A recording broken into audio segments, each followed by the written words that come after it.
Hello and welcome to episode 156 of Masters of the Forge Escape from Outpost 220. My name is Adam and I'm here with Jason. Say hi, Jason. Hey, Adam. Hello, everyone. I love the whenever you sent the idea for the title of this episode, I was like, yeah, that's. Mm-hmm. Yeah. So my pancreas is very upset right now.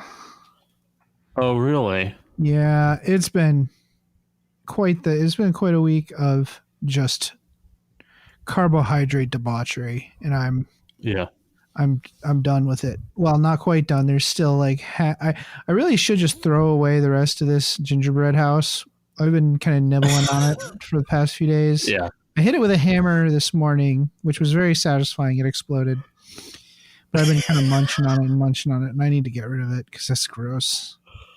Yeah, next year I should do a gingerbread warlord titan. I think that would be awesome. Yeah, you should do that. That'd be pretty cool. It'd be pretty sweet, right? Yeah, actually, it would be. Yeah, and you could take it up to the shop, and everyone could sit there and break it up, and you wouldn't have to feel like it's in your house. Yeah, true. Yes, and maybe next year we won't be so worried about getting viruses from each other. That's very true. So my Christmas was awesome. Quinn had a fun time. He was like, he's not quite 2, so he doesn't quite 100% get what's going on. Why is there a whole new group of toys to play with? But he's pretty excited about that. We have the entire Linkimals chorus going on, which is pretty sweet because they all sit. Like if you have one of the animals start singing the song, there's like a couple songs that they all sing together in chorus.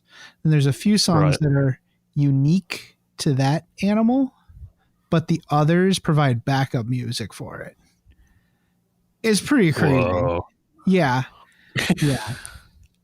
Like it's almost creepy, but the songs are super catchy, so that's okay. I think they intentionally make them not annoying now so that adults don't turn them off. Yeah, that wouldn't shock me. Well, that and also you can now store so much more data in those little chips than you could even 5 years ago. Oh, absolutely. So, absolutely. And if you were to load them up with, you could probably preload them with a bunch of stuff. So like in case they wanted to add an animal, like they probably have default responses to certain. So like if maybe at the end of a song, they have a cue for end of song, right? So that everybody will cheer at the end of the song, despite the fact that it's a new animal and a new song that they don't know. At least they know, default end of song response, clap, clap, clap, Right. Fascinating. Yeah. That's actually really cool. We also have some hobby stuff. Oh, how was your Christmas? Sorry. I was saying that to queue up to ask you that. And then I'm like, you don't want to hear from Jason. It's fine. My Christmas wasn't too bad. I didn't get to go home or to see my family. So that's kind of where, they live in Southwest Oklahoma and, I am literally not driving across the state of Texas during this time period. No. And I don't want to be getting in all that. It was pretty good though. I basically ordered stuff for myself.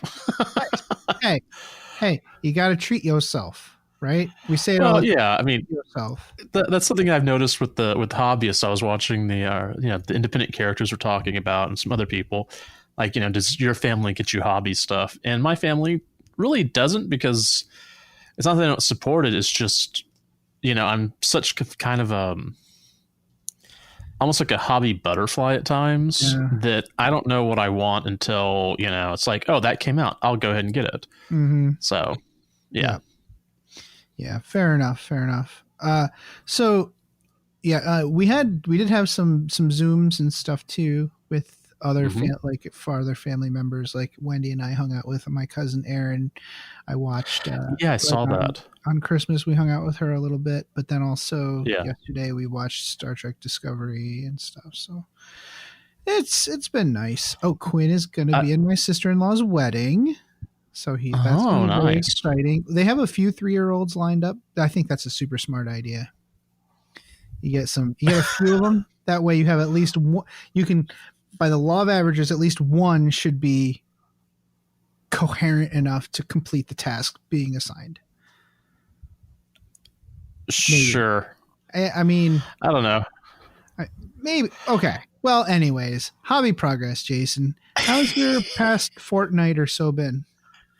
Actually, mine's been productive. It's what's funny is I'm sorry, I'm like babbling through this. It's fine. But if you notice, everyone who's like a teacher and whatnot, you don't see any hobby progress from them from like certain parts of the year, and then like the semester's over and they're on break, and all of a sudden it's like the hobby content fire hose. Yeah.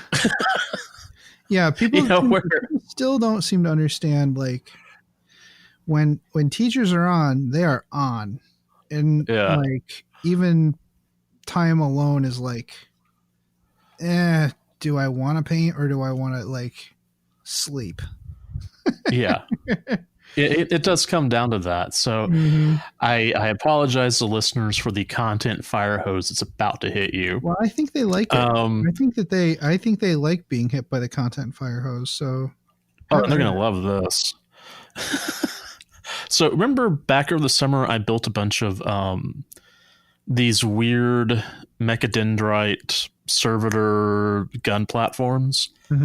I finally primed and painted them. I'm not completely done. I still need to finish the skulls to make them, the servo skulls to make them look nice. But, you know, I did 4 of them in like just a couple of days just to prime. And then I did the 3-color minimum, which with washes and whatnot makes it more than 3 colors, but whatever. Well, I mean, in like technical, like small technological devices, you know, 3-color minimum still usually looks pretty good.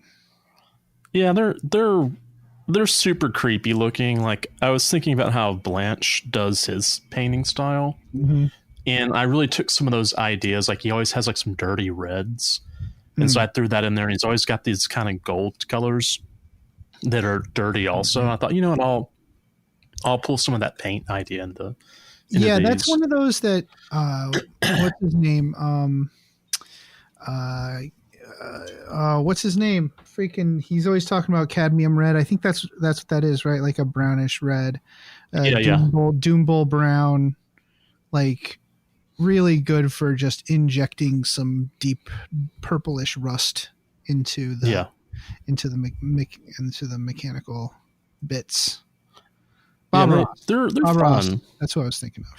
Yeah. Oh, Mr. Bob Ross. Yes. I'm not watching him today because the BBC has a Doctor Who marathon. So instead of being a Bob Ross nerd, I'm Doctor Who nerd right now. So that's embarrassing. Well, not really. Okay. So I finished Spot, the Helldrake. Yay. Yay. Although that base, I need to work on it because I just don't even know what to do with it. Well, I know what I need to do. I just don't want to do it. Let's see. I finished the Thousand Suns Exalted Sorcerer on a disc, which I'm really happy about. I need to take some pictures and post them on Facebook because I don't think I did any pictures of like the finished product, but like I'd mostly done the base work and I definitely got the 3-color minimum like back in February or January. And then I put them in a box so I could go play with them. I was like, I'll come back later and paint them. And so I finally came back to that. I had a lot of white and silver detail to make it pop, you know, to make that candy apple red look even more striking. And I'll be honest, this is probably the best painted mini I've done. And I'm really proud of it, but I know that I'm still going to do, I mean, I'm still happy. I mean, I'm really happy with it, but I can look at it and go, I could do better. Yeah, but it's pretty amazing. Helldrake. Any Helldrake that any effort anyone puts into a Helldrake is going to look really good because it's a great model with a lot of great details. And if you put a good effort into it, it's going to look impressive. And you've done a great job.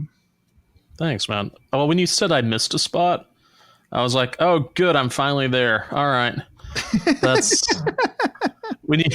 whenever Adam starts insulting your painting, then you know it's like, damn, that's a high compliment. It must look really good because he feels comfortable enough to say mean things about it.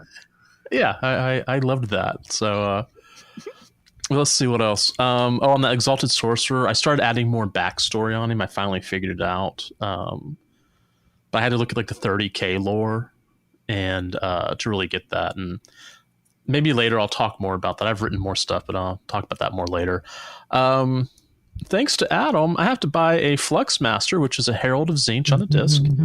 I thought I had one, but I can't find the sprues, so I don't know what happened. So I'm going to be getting another one, I think on Thursday, which today's Sunday? So yeah. Also, thanks to Adam, I have to paint a Chaos Spawn because, I do have one that's built. It's been primed. I just need to figure out the color scheme. I don't know. I've looked at the color schemes on the GW website, and I don't know. You know, it's this kind of like pale, dead flesh color, and it's like, it's not a color scheme I'm really interested in doing. I'd like to do something that's more. You know what? Yeah. You do you, pal. Yeah, I'm just trying to figure out what will work with. What I need to do is I just need to put my army out and look. It's going to be a Tzeentch spawn, so I would definitely have a look at. I mean, a giant pink blob with many arms rolling down the battlefield sounds freaking awesome.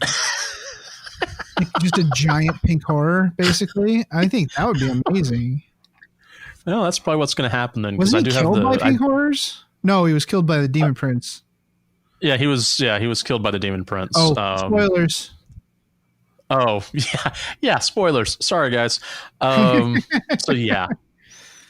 I'm currently painting the Changeling. He was another one of those that I did a lot of work on back in January and then put him aside for a while. But that'll be fun whenever I actually start taking pictures of it because I'm really happy with how I based it. I ordered foam. Okay. I love KR's stuff. I really, really do. But their website just drives me crazy every time. But I was able to get through and figure out some stuff. So I ordered foam, another carrying case for my 1,000 Suns. I was going to order some foam for my orcs, but I just need to sit down and really look at how I need to do that. If I need to go with KR, if I need to go with battle foam. I probably just need to contact KR and talk through it. Let them talk me down from the ledge, I guess. I'm not helping. A little note here. I had to buy an entire foam case just for my horrors because I have made not poor purchasing decisions. I've made impulsive decisions that I should not have made. I don't know. All right. And last on the hobby. Well, no, that's not the last, but next to last. Yeah. I finished painting a Battlefleet Gothic 30K era 1,000 Suns fleet. Okay, so my buddy Da, who owns Game Inc., he had printed these. And he was just like, "Hey, do you want these? Would you mind painting them for me or something?" I said, "Well, if I can paint them as 30K 1,000 Suns, I'll do it." So the cool thing is, I did one capital class ship, which I think they called it a spoiler, and then 5 cruisers that aren't as big, but they're still nice sized, and then 3 small ships, maybe destroyers / frigates. I have zero ideas about the classifications. I'm clueless. Yeah, destroyers and frigates they're scout class vessels, but yeah. Yeah, these are definitely scout class. They're about fingernail length. Well, my fingernail length. Yeah. So these were 3D printed, and how can I say this? They needed some repair. There's some bubbles and misprints, but I did a lot of work with green stuff during some of our hobby hangouts before I could even put paint on them. So, but they're going to be the shop fleet. They're going to, which is cool because this gives me a chance to paint them, see what works. If I actually want to do if Battlefleet Gothic is re-released, then I could buy another fleet that I'll actually paint to a higher standard. But, Right. I was pretty happy with it. Nice, dude. They look great, by the way, and they are reminiscent of your Helldrake too. Yeah, well, you'll love this. Whenever I was painting the Helldrake, because that candy apple red coat, like you put down a really thin coat and then you go away. Yeah. And so what I was doing the Helldrake. I was painting the Helldrake, and then I'd paint the ships, and then I'd leave for 20 to 30 minutes, and then come back and repeat the process. I think there's like six coats maybe of that red to get that color. So, if I'm painting Thousand Suns, it's one of those things that, give me like 10 to 15 models. I'll do them all at the same time so that it's not me having to figure out, smaller amounts of paint, I guess. So yeah. What else? Hobbying with the Adeptus Terra crew. That was fun. Yeah. It was they're always a good time. Yeah. I think you were in for a bit and then I was in for a bit after you left, or vice versa. Yeah. Something like that. I think, I started, but then I had to leave. So yeah. I joined them from the car because I seem to always be out and about. I mean, Sunday afternoon, right? It's kind of like one of the few times that I can actually get things accomplished. So, unfortunately, I tend to join from the car often during those times. Yeah. But all the sinks in my house are fixed. So, hey, man, that's super important. That's really important. And Tannel always shows up from like wherever he happens to be, on a boat. On a boat somewhere. Sometimes he's in bed, sometimes he's not. Yeah, which is how you do it. Mm-hmm. So, Adam, can I start referring to you as the Dunkin' Donuts of painting? Sure. Okay. Like, the quality really isn't there, but you don't. You're not going to turn it down, right? So, no. Don't go beating yourself up on quality, because your stuff is really good. And being able to crank out how many 1,000 points did you do this year? Oh, good question. So or is that later in the episode? What do we talk about? No, we're not talking about retrospectives in this episode. We're looking forward. No. But we're looking forward. Briefly. So I did get Drazar and the Incubi painted. Yeah. And with that puts me at a total. And of course, my computer's spinning. For this year, that puts me at 8,800 points. Dude. Painted of new models. And about 3,815 of repaints for a total of 12,625. Wow. Points painted for 2020. Which isn't bad. Not amazing. The most I've ever, like that one year when, I think it was 2018, we were like, let's do 18,000 points in 2018. You're out of your god. Yeah, I told you were insane. Which, I mean, I did it, but okay. Yeah. But last year, it's about 4,500 more points than I painted last year. So that'll be, and it was a total of 468 models. Now, I might do... And that includes like terrain. So some things like the Thunderhawk that only counts as one, but that also includes like a repainted Gretchen, which was maybe 10 minutes of work. So it all balances out. It evens out. Yeah. Yeah, it evens out. Some things are, but the Thunderhawk counts as like 1,200 points or something, or like 800 points. But the terrain I made is 0 points. So it all kind of evens out in the end. So very happy with all of that. We talk a bit about our progress and how we managed to survive 2020 in the Splintermind podcast coming up this week. Episode 103? 103 or 102? I thought it was 102. Well, either way. Okay. check out the Splinter Mind podcast website or Facebook page, and you'll see where we are going to be joining them. We had a nice time. Yeah. I got to meet some people who I have, I've seen their name on the various, Facebook groups and on the old ICs message board. But that was kind of nice to see some of these people that I know of them, but I don't never met them. Right. Yeah. Yeah. I was going to say real quick, your incubi look incredible. Oh, thank you. I mean, okay. So you've got that's the Blood Raven scheme, that kind of red, black, and bone. Yeah. And so I know exactly what you have to do. It's about the same palette. Depends on your Blood Raven. So some folks go with a more bluish red for their Blood Raven red. Some folks do just go with the bright red, which is what I have. Okay. Really? Okay. Yeah, I go with I start with corn red as a base. Yeah, I wash it black. Then I put a Evil Sun Scarlet highlight on that. Then I clear coat it and no, wait. Sorry, switch that. I do corn red. No. Mephiston is the one that's not purpley, right? Yeah.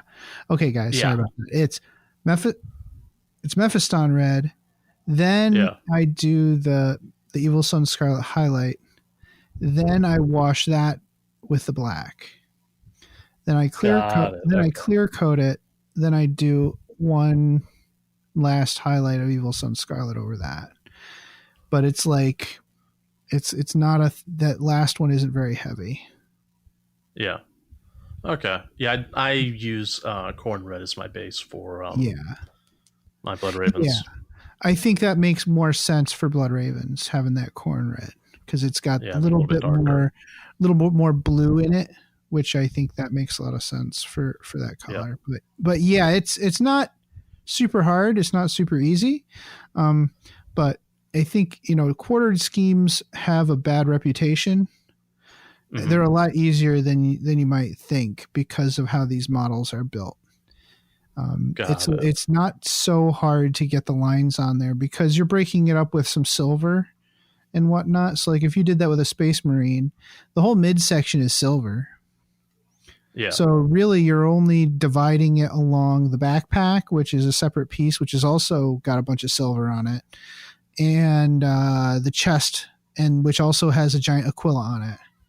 Right. So the worst part is like the cod piece area, which, hey, if you want, you go knock yourself out painting cod pieces all day, if that's what you really want with your life.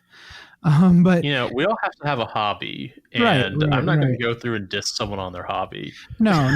We're no hobby kink shaming here. Yeah, not at all. And you could also just add a loincloth, and then you never even have to paint that. Which for the most part, these Drukhari, they do have a loincloth or something like that going on. So really, making that dividing line is not hard. Okay. I do recommend doing like the most neutral color first, or the lightest color first, and then adding the other color. So that's what I do. I do the black. I paint them black first. Mm-hmm. Then I dry brush the whole thing with Storm Vermin Fur. The black is done. Well, I mean, also, okay, so I do that that. Then I do the red. Then I clear coat. I wash and clear coat with the black, with the Nuln Oil. Okay. So it smooths out that dry brush quite a bit. Yeah, that'll do that. Yeah. Mm-hmm. But yeah, thanks. I appreciate it. I really love them. And I think the bone color is really good as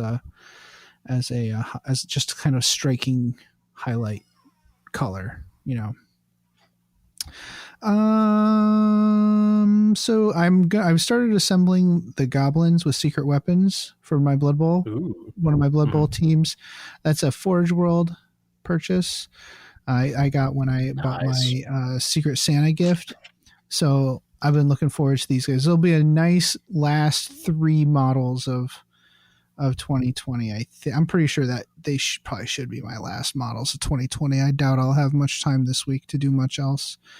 but I'll get them fired up. I have all my models set up to photograph, all my painted models from this year set up and for photography, which, that took some time, but I like doing it. It's nice to have that like family photo of everything I did. And I think, wow, what have I done with my life? Once they're finished, I'll go ahead and take those pictures, and I usually post that on New Year's Eve for everybody to see. Yeah. For Christmas, my Secret Santa got me a Knight Preceptor.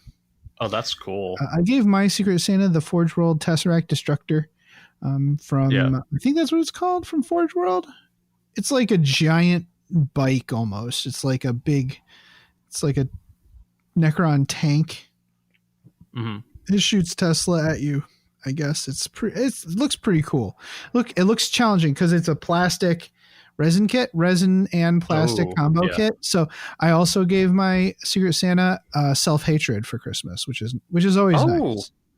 Yeah. That's really thinking about them. That's love right there. Well, especially in 2020, right? Like, clearly it's an important thing to give in the holidays is yet more self-hatred. Well, so we're doing a Secret Santa also, but I haven't dropped mine off yet, and I haven't picked mine up yet. Oh, with your local guys? We're trying to build community, and that's a good way to do it. No, that's fun. So, it's good, and you can kind of start to get to know people by what the things they ask for and whatever. And for some people, that's the only hobby gift they're going to get, right? So it's nice to do that. I like the Knight Preceptor, by the way. I know I was rummaging through it, and it turns out you can build any of the Questoris Knights with the Preceptor. Mm-hmm. It has the parts for everything, even the Warden and the whatever the other one is. So I'm going to be busting out the magnets. We'll see how many weapon options I can get to swap out on that thing. From previous, I think I did that with the Warden I bought, and I was able to get quite a few weapon swaps in there. So we'll see what I can do. I still don't know. I really don't know what dragon name to use for it.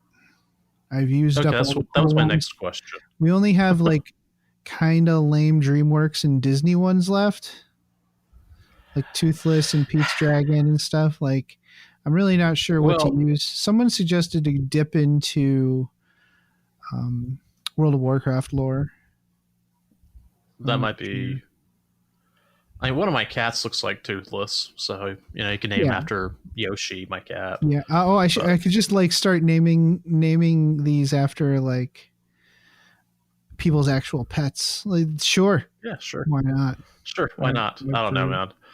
Yeah. And the Preceptor's the one that also builds his a character. Canis Rex. Yeah. Yeah. And it comes with a model.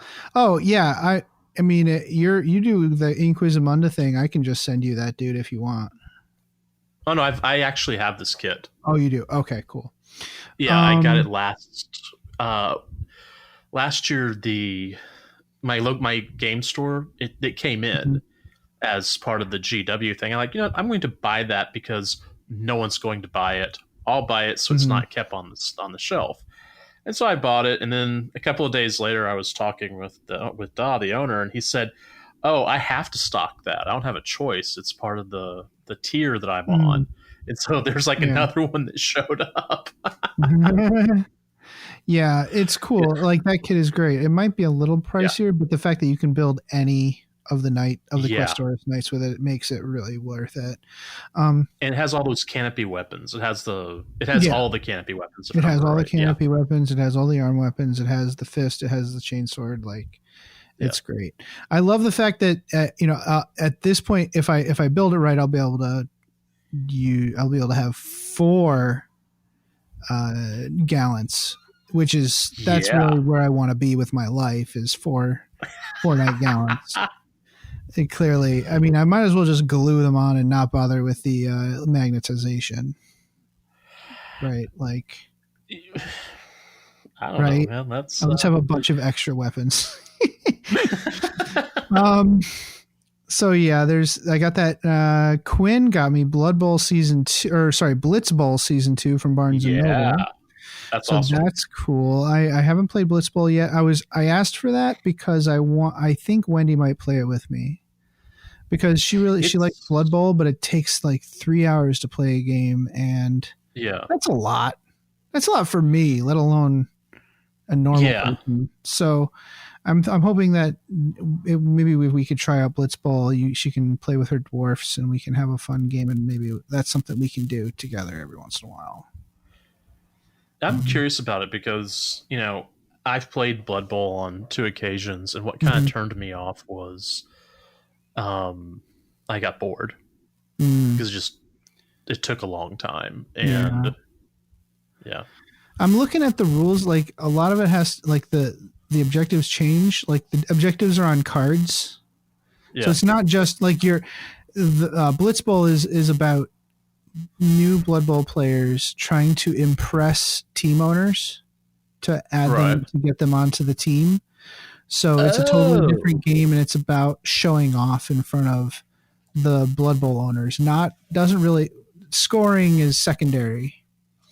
You have other things you're trying to do, and they're on cards, and so it's different every time. You have this big deck of objectives that you draw out of. It's almost like Maelstrom of War for Blood Bowl, and it's on a smaller pitch. So it seems really interesting. Also, Wendy got me a Mars 2 resin 3D printer, so I'm really, really excited about that. I don't that looks cool. I don't plan on printing a lot of models. Right? I don't like that. And a resin printer really isn't good for terrain. It's good for you want to you use a plastic printer for big hunking pieces of terrain, and then if you want like nice fine details on that terrain, then go ahead and use the resin printer for that, like statuary or gargoyles or whatever, or like scroll work on your door, whatever. What resin printers for is detail models. So I will be using it to create up like shoulder pads if I do Space Marines Army, weapons, bits. Yeah, it'll be for bits most of the time. That'll be what I use this thing for. Maybe also Christmas presents, birthday presents, depending on the situation. But yeah, bits is going to be the main thing I use this for. If I might. So when going through this preceptor, seeing what I need to magnetize, I think a lot of the time there's that upper shoulder joint. Yeah. The upper arm joint that is unique and makes it hard to swap weapons, because weapons don't, if I recall correctly, they don't share a lower arm joint. They almost all have a unique lower arm joint that they use. It's just that upper arm that's different, or that's the same. So if I can print that, I will not feel bad about that. That kind of thing. Yeah, that makes sense. Right. I would just have to find a scan for it, or like a file to print it. So yeah, I'm looking forward to using that for all kinds of fun narrative things. Especially things like objective markers and stuff that would be thematic for a game I'm playing. So if I can set a game up with, say, Mark to play against his Necrons, right? Wouldn't it be cool if I could actually put together awesome like nodes, like Necron nodes for that game? Yeah, that'd be pretty cool. Even like obelisks that are hollow inside, like that would be pretty neat. Or what would be cool is if you're playing like the Space Marines army, that you create some sort of like battle honors, that you could slap on your Marines. Oh yeah, if you're playing, since I'm playing a lot of Crusade, like artifacts, Crusade artifacts, and battle honors, it would be so cool to be able to print those out and actually add them to my models. Yeah, I love that idea. I absolutely love that. That is exactly what that's for. So that'll be fun. So one of the best gifts I received, actually, I'm gonna have to go with this is really the best gift, because Wendy and I had a shared Amazon gift wish list, and I put some Eco Tools makeup brushes on there to use as dry brushing. And my brother-in-law bought it for Wendy, so I got extra presents this year. Yay!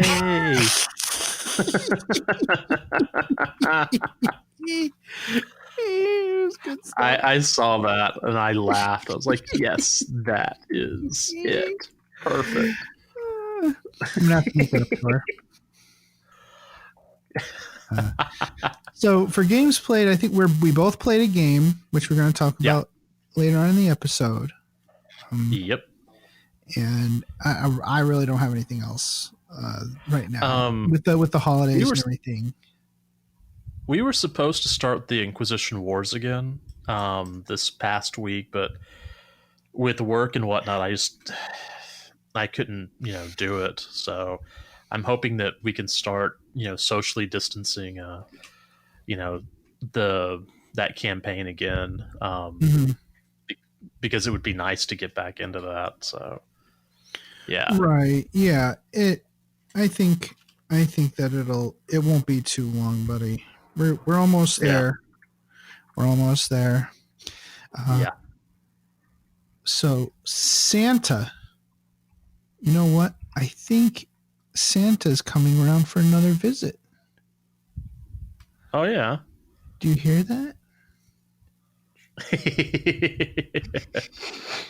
Maybe. On the fringe. I don't know. I got nothing. So, what's your Beyond the Fringe, Jason? My Beyond the Fringe, vaccines. Yeah, man. You got the jab. Yeah, I did. So because of my job and some other stuff I do on the side, I what's what I'm looking for? I am both tier 2 and tier 1B. And so I got super lucky because I do the work. I do some technical consultation for a healthcare provider. And I got called in and said, hey, we've got openings for your, they'll take you, go do that. And so, and you'll laugh at this. I got the call at like 8:20 on a Saturday morning. And you know me. What am I doing at 8:20 on a Saturday morning, Adam? Sleeping. Sleeping.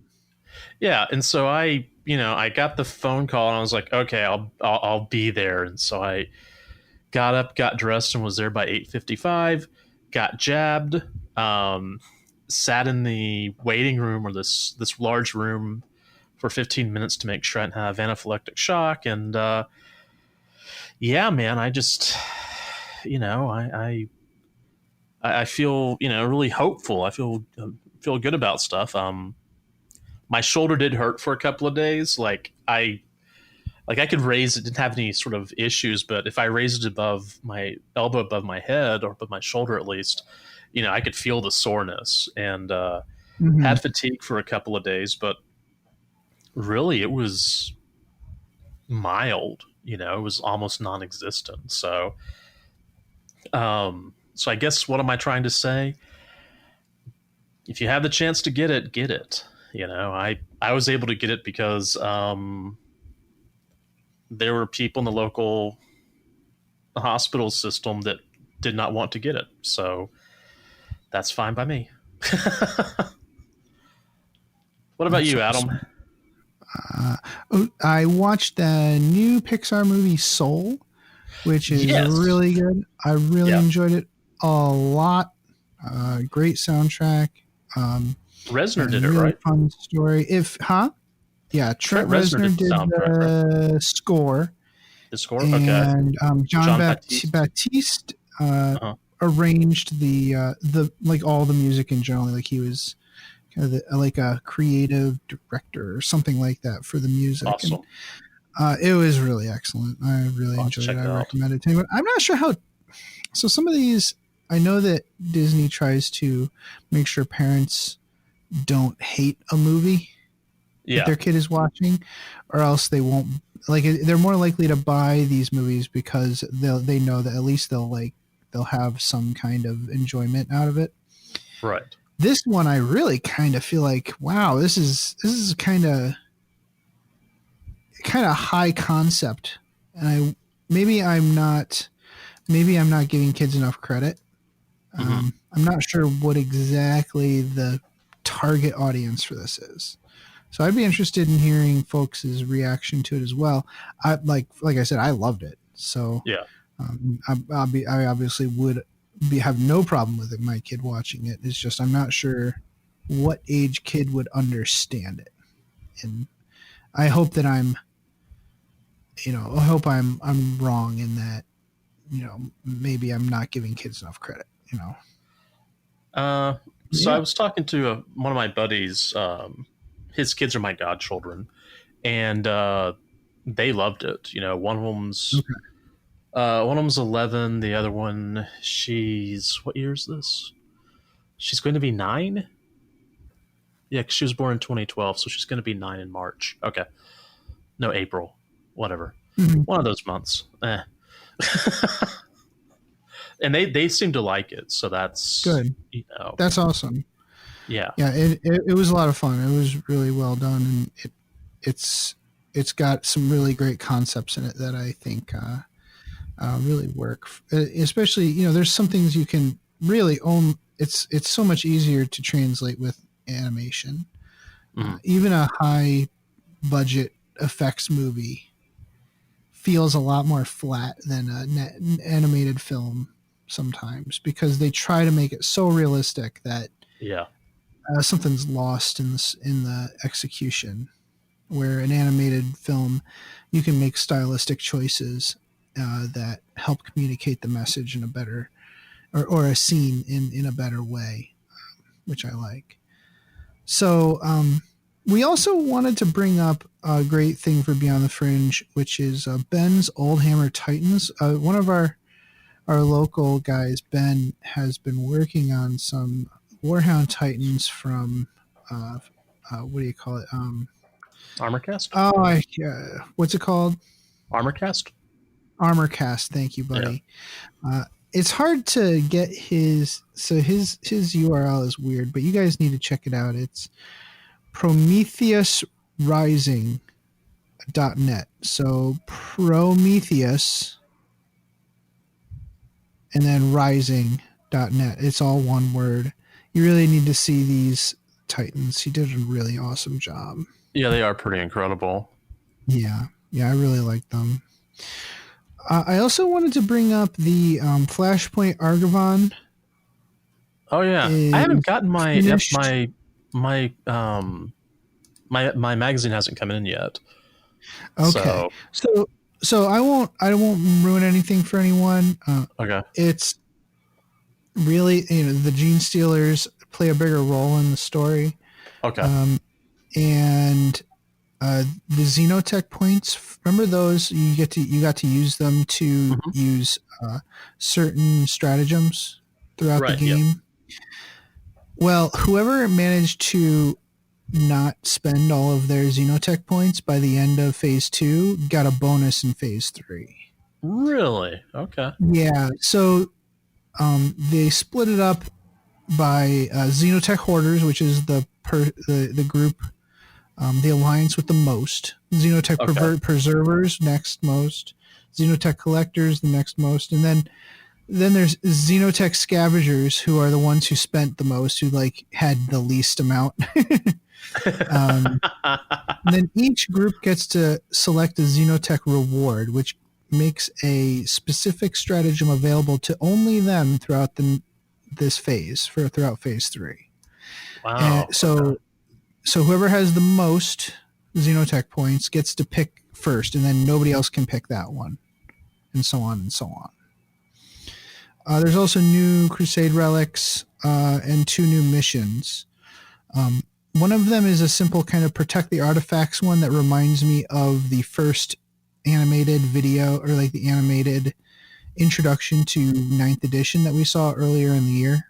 Kind of reminds me of that. It's a bunch of Imperials holed up in a church defending against the Necrons. And then the other one, the incursion mission, there's kind of a lot of forest fighting in this one, and it's some deforestation devices dropped by the Necrons, and the Imperials are trying to destroy them. Ooh, okay. Yeah, it's a pretty cool. There are a couple pretty cool missions. I'm really happy. And then at the end, whichever alliance wins gets to pick a campaign commendation at the end. Really? And, yeah, it allows them to upgrade one character in their force and use that in their crusade. For their crusade force, that one character gets like the champion of the Argovon campaign or something like that. Which I think that's a really cool way to reward players, the winners of the campaign. Again, it only if you're doing these group campaigns, this is a cool way to do it. Well, what's interesting about this is I found the Flashpoint to be really fascinating because it's cool. It allows them to kind of reserve content, and instead of having to say, hey, we've got to print this, we've got to send this off, this big campaign book, and they have to make sure they have at least 180 pages or whatever the number has to be. I can't remember the tape off the top of my head. They can, devote this more to White Dwarf, which I think in White Dwarf might be a better area for pushing that content out, and then we actually have a nice meaty White Dwarf that we can look forward to. I'm hoping that G-Dubs stays with this, I kind of want to contact them and say, hey, we love this, please keep doing it, Right. Yeah. Well, certainly everyone do that.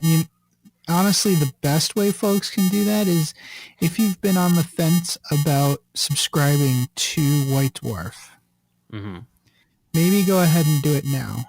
Yeah. Because a lot of things like this, they track one of the few things that they can track is not really sales, because everybody has to buy these magazines, all the suppliers, all the dealers and anybody with a account with GW has to stock White Dwarf.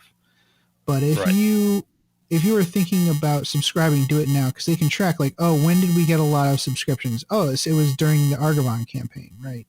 Yeah. People must like that, and that's one of the ways that they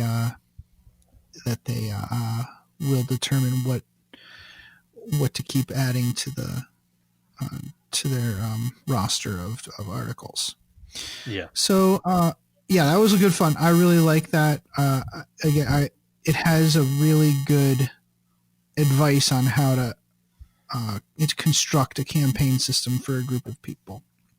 So, keep that in mind, folks. When we go back, maybe in June or July or whatever, for those summer campaigns, go ahead and have a look at this Flashpoint and figure out what you want to do. I think by then we should be looking at Metallica, the Metallica source book, and I'm sure there must be some campaign info in there. Well, clearly there is, because that's what it's for. So for narrative play. So looking forward to that quite a bit. So Jason, why don't we take a break? And when we come back, you're going to hear our introduction to our game. We're going to play our game, and then we'll close it up with, after we do our game, we're going to close it up with our main topic, which is 2021 hobby goals. So we'll see you soon. See you soon? That doesn't even make any sense. We'll see you. You'll still be here. We won't see you. We'll be right back. Okay, I'm going to stop the Damn, I knew it was around here somewhere. Damn, where is it? Can I help you? Ah! Scared me. What do you seek? I need the perfect scenario for a narrative game I'm running this week, and I can't find one. Sir, this is the Black Library. We don't have narrative scenarios. Well, then where should I go? Might I recommend the Tabletop Campaign Repo? The Tabletop Campaign Repo? What's that?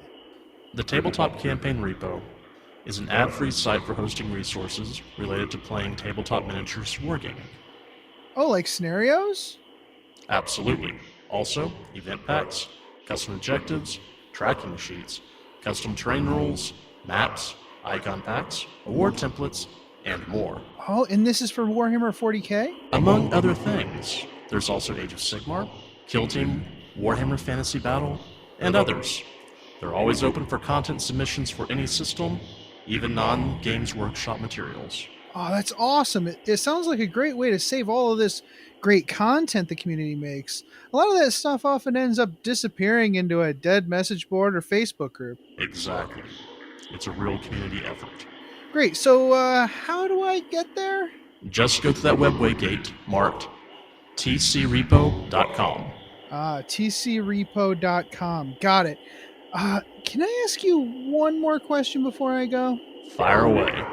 This place is really easy to find. How come Argovon can never find it? Oh, because it's more funny that way. Oh, yeah, clearly. Once again, the Tabletop Campaign repository can be found at tcrepo.com, and they're always looking for submissions. Greetings, mofos. Are you out of George Dickel number 8, staring at a broken chess machine? Don't want to spend the rest of the year tied to that couch? Well, why don't you head on over to the 1 Hour a Night Facebook page and see what exciting stuff is going on there. It's a place to post all your daily progress in the hobby grind, as well as receive and give positive feedback. Also, there are usually a few interesting challenges going on. That's right. All you have to do is search for 1 Hour a Night on Facebook. That's numeral 1 Hour a Night, all one word. Blood serum tests will be administered prior to approval. Se til helvete og kom dere vekk. Det ikke en bikkje, det en slags ting. Den imiterer en bikkje, men det ikke det. Kom dere vekk, idioter! What he said. Welcome back, everyone. So we are about to play a game of Warhammer 40,000. Woo! Ooh. I'm excited. I don't know about you, I am Jason, too. but, Yeah, I'm pretty stoked. It's been a while. It's been too long, to be perfectly honest. Yeah. Especially for the two of us playing together. So today we're going to be playing a Crusade game as we do. And I think it's only fair that we kind of recap a little bit what's been going on in our little narrative here. In essence, your sorcerer has been chasing down my, messages being sent by my Drukhari Archon, and it's been kind of, these messages have been sent through the Pariah Nexus somehow, and it's been accomplished by through the webway, but there still must be some kind of powerful source of like kind of outside energy in this world. So after kind of allowing my Drukhari to fall back and return to the webway with the Archon intact, you were able to sort out where this tunnel through the Nexus is, and you've narrowed it down to a small outpost of Imperials in a subterranean region on this world that's kind of been under assault by the Necrons. So while the brave heroes of the Adeptus Astartes and other factions battle on the surface above, this small contingent of Astra Militarum have been protecting a relay station, astropathic relay station that has some very old technology that's able to pierce through the Nexus and into the warp. It's a very precise, specific, like kind of a laser focused transmission. So it's not like a wide broadcast or anything. It's not powerful enough to do that, but it can focus on a specific point and direct a message through the Nexus that way. Now, which is really great for the Imperium, but it would be even better for Chaos if someone who really needs to tap into the realm of the warp in order to do battle could do so in the Nexus. That would be a huge boon. So that is what has drawn your forces here. And what's more, if it's possible to bring forth your patron in this or ally in this endeavor, that would be ideal to kind of pave their way into the mortal realm, into the Materium. So for this scenario, we both took Crusade forces of combat patrol size, because we only have so much time. Yeah. Right? That has been an issue with my hordes is, moving 10 to 15 hordes is not fun. No, it's not. On Tabletop Simulator, but yeah. Yeah. Even here, it's like, ugh. But you know what? It's a good representation of what the battle would look like. I'll describe the battlefield. The battlefield is a very rocky. We have some giant boulders in the main battlefield. The main, I would say 2/3 of the battlefield, where you are coming into the Outpost. The Outpost has two main buildings, a hab block and a communication center. I've turned down the ambient lighting and the direct lighting in here, so it's a somewhat dark, but I have two light sources, one next to the communication center and one next to the hab block, so that, of course, my commanders are lit up and easily targeted. That's really important for the Imperium. I just love that sort of thing you can do at table. I mean, you could do it on your tabletop too, but this is really easy to set up on Tabletop Simulator. These really atmospheric situations, So right now, my astropath is standing next to the communication center, which will be the astropathic link that has the lost tech, or what do they call it? That's a BattleTech term. Archaeotech. Archaeotech. There's a piece of Archaeotech in this communication center that's millennia old and is able to penetrate the Nexus, and that's definitely what you're going for. But the main goal is to kill this astropath. Now, does it actually represent his death? No. It's going to represent you gaining a level of control over his body so that you can summon forth a demon prince who is like a demon prince of Tzeentch, who is strong enough to hold that gateway into the warp open and provide you a base of operations in the Materium and throughout, and make it so that you're one of the few chaos lords able to operate in the Pariah Nexus, which would be a huge boon for you. Yeah. So aside from the astropath, so we are going to be using the Assassinate Crusade mission located on page 340 of your hymnals. It's really very simple. It's really just kill the warlord. In this case, it's not going to be the warlord. It's going to be the astropath. I've also got a company commander. The company commander standing on top of the hab block, obviously, in clear view of the enemy. Is he waving? His bolt pistol's up, I guess. I think I would like to think that he's shooting his bolt pistol into the air in order to draw attention to himself. much to the chagrin of the 10 Astra Militarum people that are next to him on top of the roof. That unit has a las cannon and a plasma gun. On the ground near them is a unit of Ogren. Small unit of Ogren. They're basically the personal bodyguard of the company commander. And he uses them instead of an actual company command squad. He finds them more reliable and more honest, which is really important to the company commander. Next to them, behind an Aegis defense line, is another 10 model unit of 10 model company, or sorry, a 10 model infantry squad with a flamer and a heavy bolter. Oof. They're kind of in front of the Astropath as a speed bump. Yeah. Then in front of all of that, we have a really big speed bump of conscripts from this world.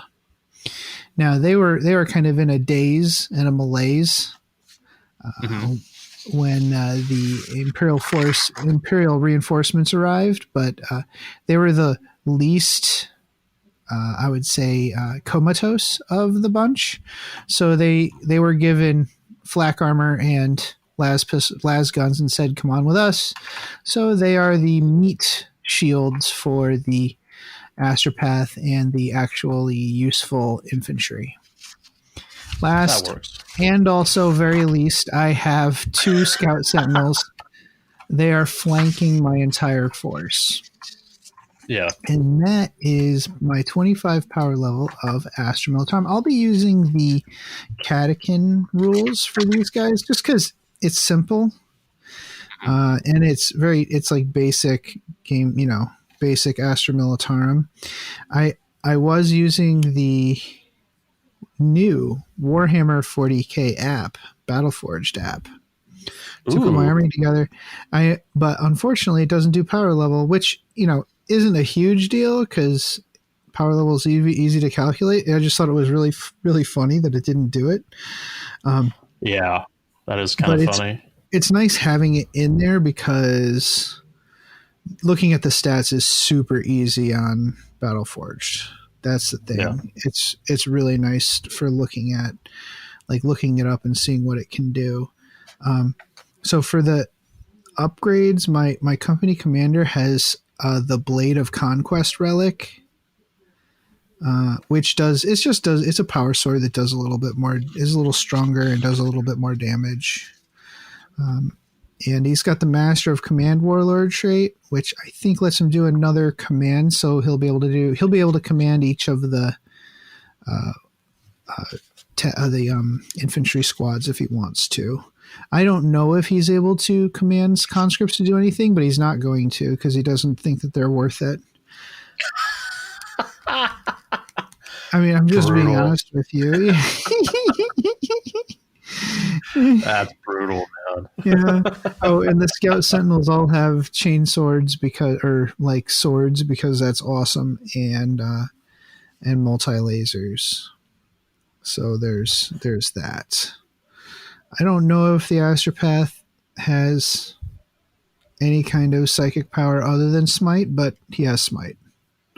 That's okay. All I'm going to bother with this, because he's going to be focusing on actually communicating with the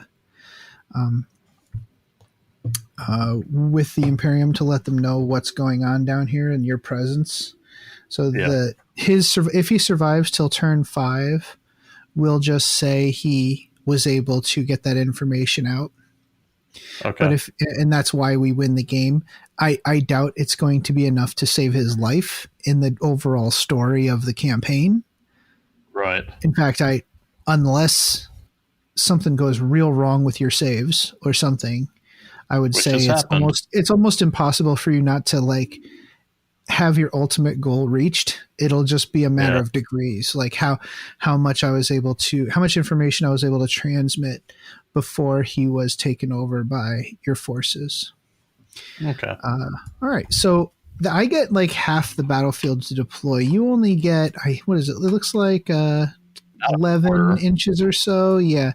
You get 11 inches and you're 10 inches away from the center. Okay. Yeah, it's a small field. It is. What are we looking at for your forces, though? Okay, so I wanted this to be one of those things where it wasn't my sorcerer that was responsible for being involved in this, and I wanted to go with what was it? We have a Flux Master, which is a Herald of Tzeentch on a disc, who was he was the last surviving horror from one of our previous games. Yeah, that's so cool. Thought, wouldn't that be awesome if he's the one who's angry and pissed off, and he's trying to figure out.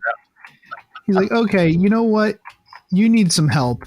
You can't do this on your own. We're gonna bring in the B team, and by the B team I mean they're actually the A team, but it is what it is.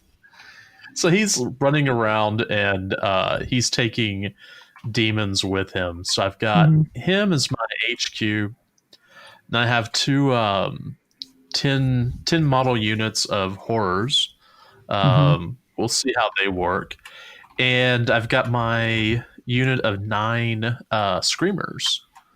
So I don't have a lot of shooting, so we'll see what happens. All right. But you're down a few power level. You're at 23 power level. Yeah.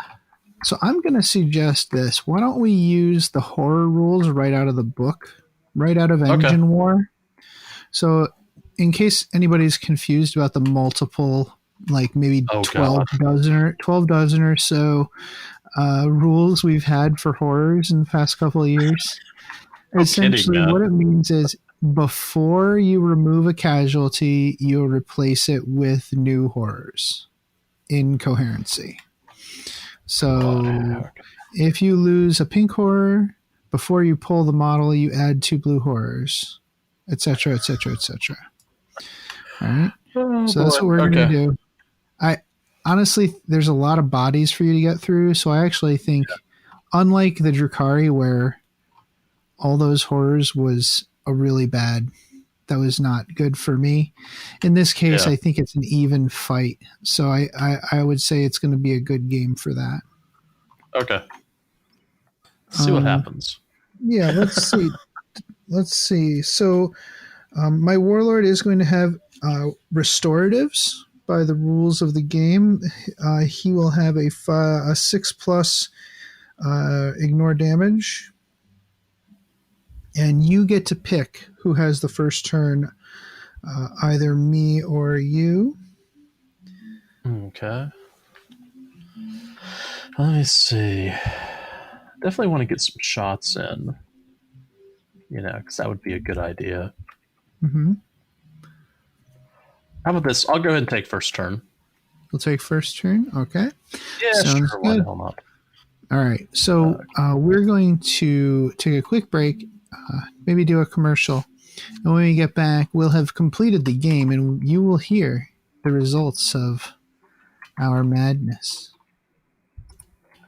Blood Ravens Chapter is a Facebook group set up and run by passionate fans of the mysterious Space Marine chapter. They have weekly features, regular competitions, and an encouraging community ethos designed to let people get the most from their hobby. Search for Plus Blood Ravens Chapter Plus on Facebook using the plus symbol if you're a fan or collector of these heroes of the Imperium. Knowledge is power. Guard it well. Hello everyone. The Masters of the Forge is now a proud member of the NPC, the Narrative Podcast Consortium. Our aim is to inspire your hobby through the rich lore of the 41st millennium. If you enjoy our podcast, then make sure to check out these other awesome shows where you can get coverage on campaigns, Black Library, and all kinds of general topics of the 40K background. The NGC 40K podcast also provides in-depth campaign coverage, audio dramas, and free-flowing narrative campaign creation. The Adeptus Terra podcast also features in-depth discussions of the lore and commentary on the hobby. Oh, and sexy English voices. Oh, yeah. The Masters of the Forge brings the world of 40K to life on your tabletop, with discussion on the lore, backed up by narrative-themed rules and battle reports. Of course, this is only a fraction of the topics covered by the podcasts of the NPC. Please tune in to find out more. The battle has concluded. Okay, so it was a very exciting game. So Jason, as you heard, chose to go first, and you also picked. What did you pick for your agenda? Oh, my agenda was Reaper. Reaper, yeah. So yeah, we'll talk about who got that later when we do the upgrades for the units.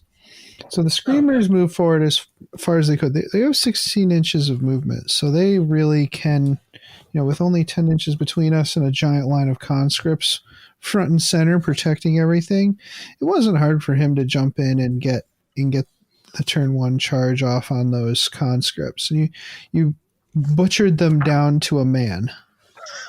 Yeah. Not like to a man, but to a single man. One conscript remaining. Yeah. Who managed to just fall. He fell back, and with what happened to him again? The clear intention of giving everybody else the opportunity to shoot at your Screamers, as you do. But yeah, just the same, the company commander turned his bolt pistol on that guy and blew his brains out for cowardice, because clearly that is how this world works. You do the right thing and you get executed for it. I think that's fair. He sent the Ogren forward to fight some pink horrors that were a little bit downfield. The Ogrens weren't too sure they wanted to do that because there were Screamers right there. So I forced my commander to make a leadership check to ensure that they went to the right location, and they did. So they moved forward and started engaging those pink horrors. What else? I shot those Screamers pretty good. The shooting against those Screamers was pretty damn good. I used Cadian tactics, and Cadians, when you give them orders, they can reroll all their miss to hits, which is a pretty darn good ability for an army with so many shots, right? And some of them were 2 damage, and the plasma gun killed some guys. I overcharged with it because that's what you do with a plasma gun. That's right. So you were down to 4 you're down to 5 Screamers. Yeah. Failed your morale.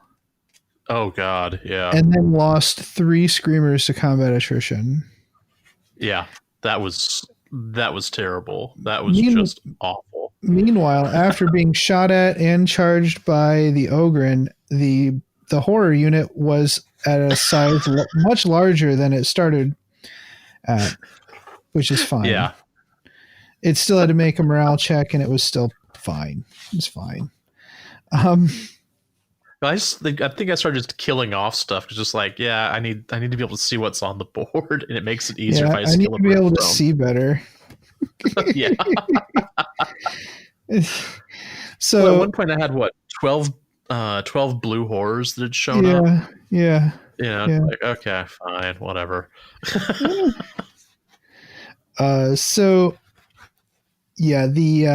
There was 1 Screamer left, and that 1 Screamer flew behind my Astropath. It charged him and killed him in 1 turn. 1 Screamer got a few lucky hits in and just murdered the Astropath, who only had 3 wounds. So even with the 6 up ignore wounds he got from the mission, it was not enough. I definitely should have just surrounded him with models instead of, but at 25 power level, it's hard to commit models like that. Yeah. So it's very interesting. I thought that was a really funny game. We came back and I tried to kill more horrors. And what did you have left, Jason?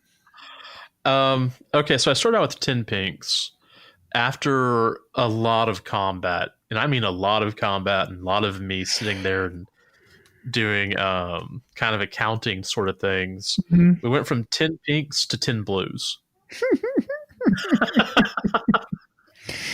There's some feels right about that. Some really nice math there. I really like that. Yeah. That feels good, especially for Tzeentch. It's like, yes, everything. The calculus worked out perfectly. So I have to figure out a way to I guess notate this or be something better than an abacus to make sure I know what I'm doing here. So at the end of the battle round, we replaced where the astropath was with the demon prince. Having crawled out of the warp tunnel, having been summoned by the death of the astropath, and we decided to do a quick battle between the company commander and the demon prince. That ended quickly. Refractor field or no. Oof. Yeah, that ended very quickly. So just left a splatter. Yeah. I thought this was a fun game to show the emergence of the Demon Prince into the army. I think it'll be really fun. So you get a free battle honor during the game for winning this game. I say, why don't we start the Demon Prince with a battle honor? Okay, let's do that. Roll. It's a character or a monster. Mm-hmm. Do you want to? Which? I don't think we've rolled on the monster one yet. You want to roll on that one? Let's do the monster. Okay. Right, go for it. Let's see. I have an Adepticon die in my hand. No, there's a Masters of the Forge die right here. I'll do that instead. All right. I like it. Got a 4. Frenzied. Add 1 to the attacks characteristic of monster models in this unit in the fight phase if it made a charge move, was charged, or performed a heroic intervention. That's awesome. Frenzied. +1 attack if charged or charging. Ooh. Or heroic I like to call those charge situations instead of a paragraph. +1 attack in charge situations. Let me let's see, which one is that again? Frenzied. Okay, there we go. Frenzied. I'm adding it in the Excel file. Yeah. That's a good one. Wow, he's happy. Okay, cool. He's cool. He's cool. So did you lose any units? You lost the Screamers, right? Go ahead and roll to see if they take a if they suffer a grievous wound. I've got a 2. 2 is fine. You're just looking for not a 1. I don't think you lost any other units that game.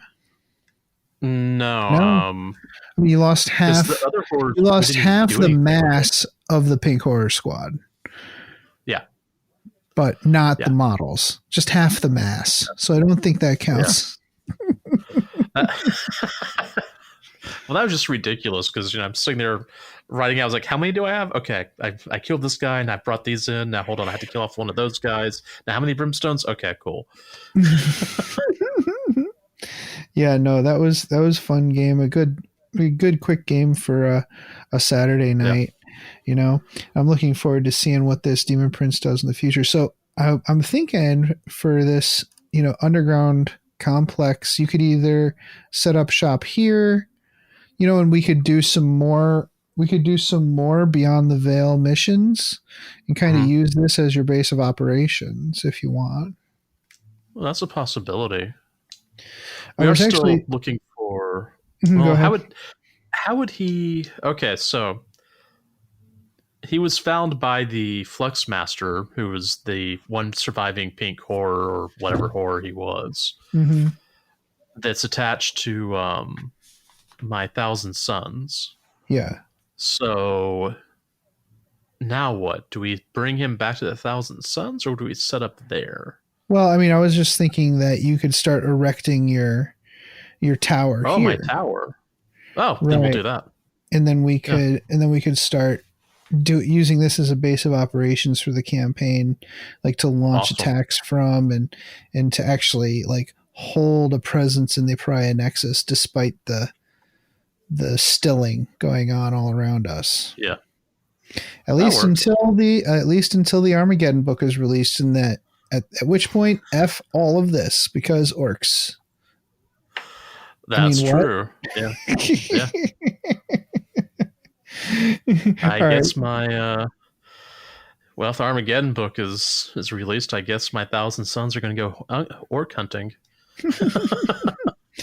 So don't forget your experience points from your agenda, and everybody who participated also gets an experience point, and whatever else you're gonna do. Yeah, I need to go through and get all that. You can do that. But for now, let's take a break and come back and finish up the show. Come here, boy, get the ball. Come on, Max, get the ball. Mom, Max won't get the ball. He's lazy. I think I know why your Zote is being lazy, Jenny. Why, Mom? Because you forgot to feed him his Zotabix today. Oh, no. Oh, yes, Zotabix contains all the nutrients and random animal parts a growing Zote craves. It not only provides our Zote with the energy it needs to play with you and protect our home, but it also keeps its chitinous shell fresh and shiny. Oh boy, I'd better feed Max his Zotabix. Yes, you had. Zotabix is made in part from grade Max, A time for Astra dinner. Militarum post-engagement byproduct and is infused with 112 essential vitamins No, and Max, minerals down. harvested from your Zote's natural habitat, the finest desert devils. Ah! Zotabix is available in any shopping center on worlds where Zotes are allowed or where the Imperium's inexorable influence has not yet reached. Welcome back. So, main topic. I hope you enjoyed our battle report from Escape from Outpost 2020. Now you kind of understand why I have to. Why I have to build a chaos spawn, and thanks, one. Adam. A pink one, yeah. That's what's going to happen. I kind of wish I had some bits for like a company commander, so I could just like cut them apart and like have it like busting out, or like I don't know. Anyway, not important. All right, so main topic: hobby goals. We're wanting to look forward. Be optimistic. 2020 was a not an optimistic time, or at least it was. It hasn't been the happiest of years. So we want to go. It was a dumpster smolder. It wasn't even a dumpster fire. It was a dumpster smolder. It's terrible. Yeah. It's like an underground garbage fire. Yeah. Or what's that place in Centralia, Pennsylvania, that's underground's on fire? Yeah. You know what I'm talking about? No, but there's a place like that in Russia as well. There's just that's constant fire. Yeah, it's a coal seam that caught on fire. Yeah. All right. So anyway, caveat. Our hobby goals here. This is not binding arbitration. All right. This is not something that either of us has to, do or die. We don't have to abide. Because GW might release a new army of your dreams. Or they may not release a single thing for your existing army. But we're trying to be hopeful here. So what do you look forward to GW doing in 2021? Yes, because Adam, you want to go ahead and start this? Yes, I will. We have we have no interest in looking back at 2020. Nope. No. We have escaped from Outpost 2020. That's right. Yes. Yeah. So we're moving on to greener pastures, even though it's January, but whatever. Or it's December, but it will be whatever. Books and codexes. I am looking forward to consolidated information on Imperial Knights and Chaos Knights. Right now, the rules and lore are very disjointed. I mean, some factions for 8th edition, the source book was fine, but a lot of stuff in Psychic Awakening, there was a lot of like add-ons for Imperial Knights in Psychic Awakening, and it would be really nice to have all of that information in one book. I still want to get my hands on that Imperial Knight lore book that was put out ages ago. I know what you're talking about. Right, yeah, it's a good book. So I'm sure that we'll both want a copy of these books. Because it's we both have Imperial Knight armies. You have a Chaos, you have a Thousand Suns army, but I don't believe that you're opposed to having Chaos Knights for that. I don't know. how can I put this? With my Thousand Suns, Uh-huh. well, so we've this is something we've talked about in our private, messages on Facebook and whatnot. I think I actually talked about this on the Discord channel, the chat, which reminds me, hey, we've got a Discord channel for the NPC. You should come and hang out. Yeah. See, segue, boom. No, I finally think I found an AdMech Knight color scheme that I want to do. And I found it when I was digging through the 30K Thousand Suns book. I can't remember Inferno, book 7, I think. Yeah, that would look really, really nice. Yeah, we'll probably talk more about it when we actually talk about it. That way you can have like the forge. Do you have the forge rule name handy now, or it's like I blue, can't remember right? it. It's the color scheme is gold and jade. Jade, that's like it. Yeah. I had to actually order a jade paint because I obviously didn't have the green that could actually make that. You know what I might suggest for you, dude? Pick up a 3-pack of Questoris Knights for Titanicus and practice schemes on that. Ooh, that's a good idea. Right? And then after you're confident that you have it, you have it kind of the way you want it, then you can switch and start working on your big boys. That's yeah, man, that's a great idea because I think you've heard me say this multiple times that if Adeptus Titanicus drops we could actually put this in the books and codexes. Okay, fine. It's a great place to talk about it. If Adeptus Titanicus dropped like a Thousand Suns thing, I'd be all over that. It would be obnoxious and kind of disgusting. So, yeah. And you know what? That's a good idea. If you never played that, you could. Those little knights would look really good at like on your computer at work or something, on your desk at work with the rest of your toys. Yeah. You know? Yeah.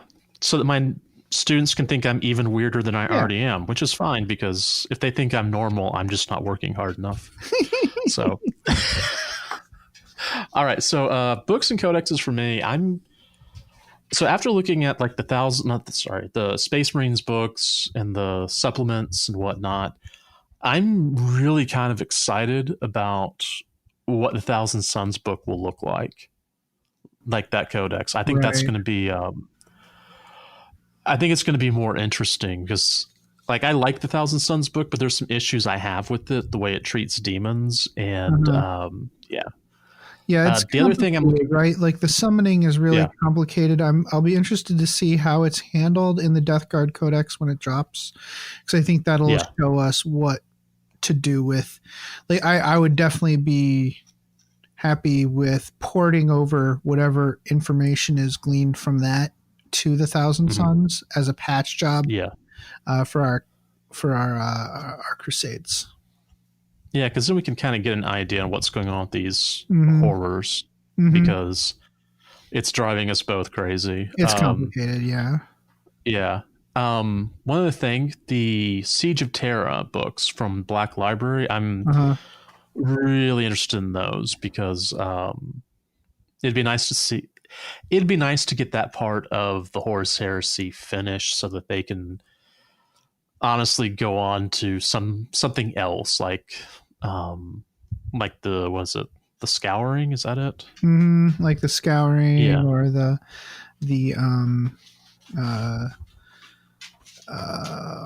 goodness, what was there are plenty of other time frames. There are plenty of other things that we can learn about, get into more detail about. That would be really nice to see some stories on. Yeah. All right, and that's pretty much it for books and codexes for me. Yeah, that's really all. I really want to see Imperial Knights done better. I'm looking forward to that. And it needs it because like it just does. It feels very flat right now. The original coffee table book that you were talking about, they had it at a GW store in Denton, and there was one that had for whatever reason, it was open for people to look over. Mm-hmm. And I remember looking at it and thinking, God, I'd love to have this book because there's just so much happening in this book. But then it was like, I don't know if I need to do something like that. So I'm kicking myself, though, that I didn't get it. How about that? Right. Yeah. So then we're on to minis. Yeah. Talk to me, Adam. Big one. Obviously, this is what we're all really excited about. I really can't wait for multiple reasons. I can't wait for there to be a renaissance for Eldar players, for Craft World players. I think it's needed. It's needed really badly. Not only because I would like to see a cool new range of models for Eldar, but also it would be really nice for someone else to pick up the baton of whining incessantly.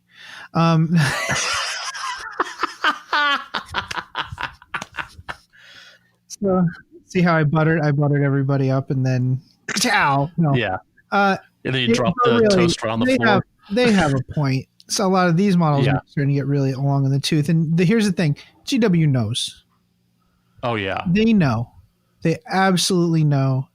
They absolutely would like nothing more than to provide new models for the Eldar range. They don't not want your money. They want it. They want your money, I assure you. I'm not sure exactly why it's taking so long. I'm not a Games Workshop employee. Right. My guess is they've only had little trickles here and there recently. My guess is that the reason it's taking so long is they're redoing a lot of stuff, kind of like Necrons. And I would love to see a big release at the end of the year for that. Like we've got like Mechanicus and stuff coming earlier in the year. It looks like with the campaign book. I'm sure whatever factions are in that campaign book are the ones that are getting codexes earlier this year. Like Mechanicus and Imperial Knights and stuff. So I'm guessing and hoping there'll be a sweet Eldar, like a campaign that involves Eldar and also the Eldar Codex simultaneously.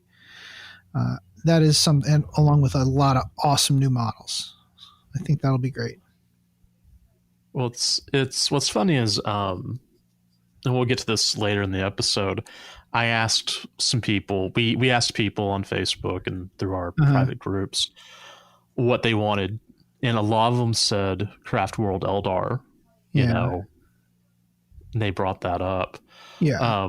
Which then brings up mine, which, what do I expect in the next year? The safe answer is more Space Marine models. I mean, you won't be disappointed. No. And I mean, I play Space Marines. I've got more Blood Ravens than I even want to talk about. But, I wouldn't mind if they slowed down a little bit. But, that's what I expect. But let's go with a little bit of wish listing. I wouldn't mind getting some more, Tzeentch demons of some sort. Or, maybe some expanded Thousand Suns units. Although I can't think of really what I would want to add to them because I personally am very happy with where the 40K line is. There's some stuff from 30K I would love for them to bring in, but that gets into taped up taped up eyeglasses and saying sir and well actually. So I'm okay with those things not moving across.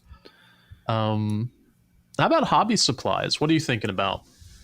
Well, for hobby supplies, I had a hard time thinking because GW already has tons of supplies available to them, or that they've made available to the public. Recently, they've updated a bunch of their stuff, like the clippers and the mold line remover and the model holding tool and whatnot. For me, I think I would like. A lot of people ask about glazes. You can use contrast for glazing. You can use contrast medium to thin regular paint for glazing.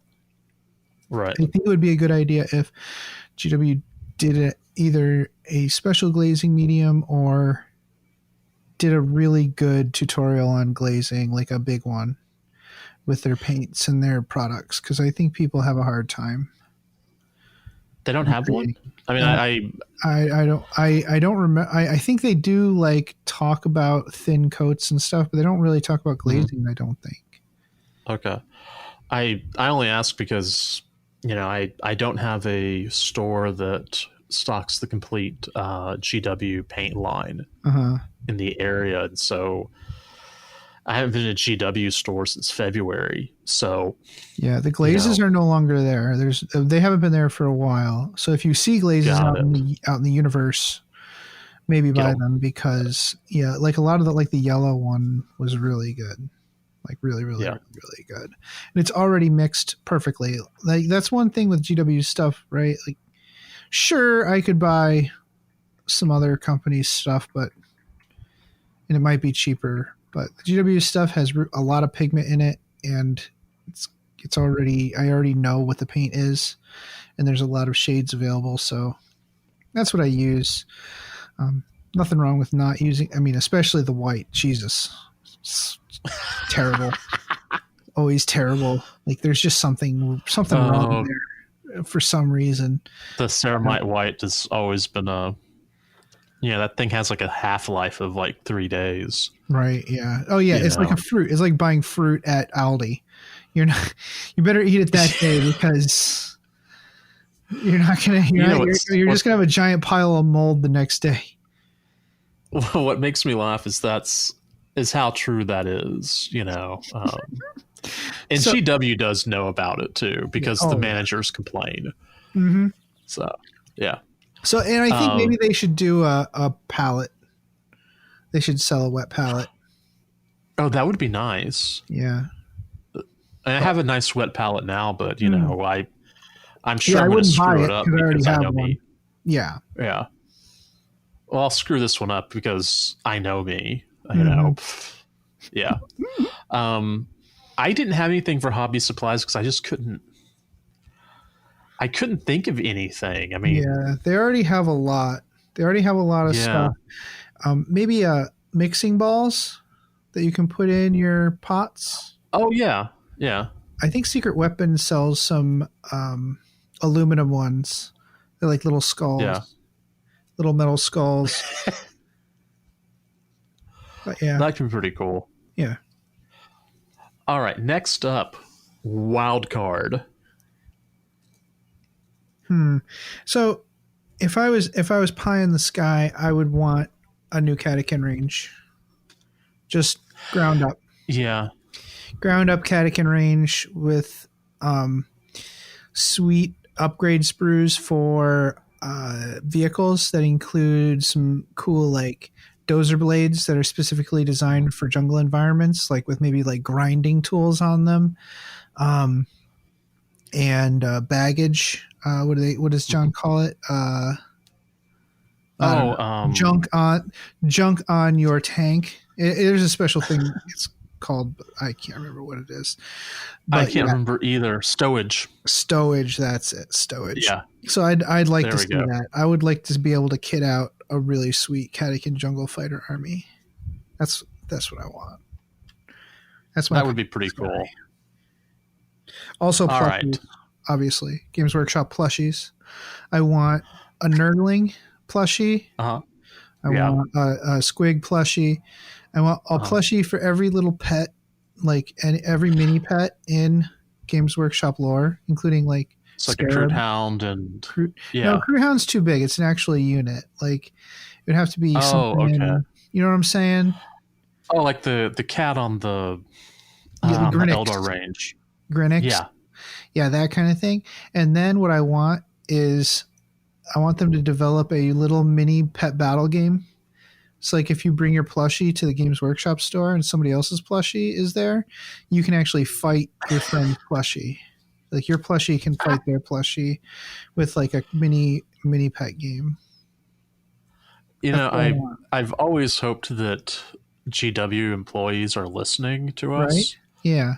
And I've never hoped that they listen to us more than for the last 30 seconds. Like, seriously, that would be fun, because we got the Funko Pop last year. Was it last year? Yeah, it was last year. What's to say that the plushie's not coming up, Right. Everybody's asking for them. Just saying, GW. It's like printing money. Yeah. And once GW figures out how to do that, they're good at it.